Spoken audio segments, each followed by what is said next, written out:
சார்ந்து எங்கேயாவது போகும்போது நீங்கள் பார்த்துருக்கலாம், நிறைய சீஸ் பண்ண வெஹிக்கிள்ஸ் வந்து வச்சுருப்பாங்க. அதெல்லாம் என்ன பண்ணுவாங்கன்னா, அந்த கேஸ் முடியிற வரைக்கும் அந்த பைக்கோ காரோ அதை வந்து ரிலீஸ் பண்ண மாட்டாங்க. அந்த ஓனர் வந்து ரிட்டர்ன் வாங்கிக்கலாம். பட் அந்த கேஸ் முடிகிறதுக்கே பல வருஷம் ஆகுது.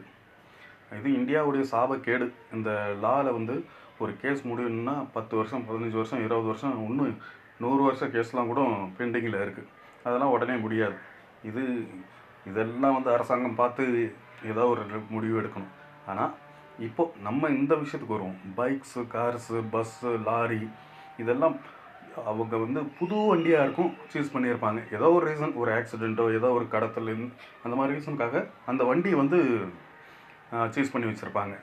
அதெல்லாம் அந்த பார்க்கிங் லாட்டில் போட்டு வெயில், மழை, புயல்னு அந்த வண்டி கிடந்து மண்ணோட மக்கி ரொம்ப இத்து போய் கடைசியில் வருஷத்துக்கு ஒரு டைம் எல்லா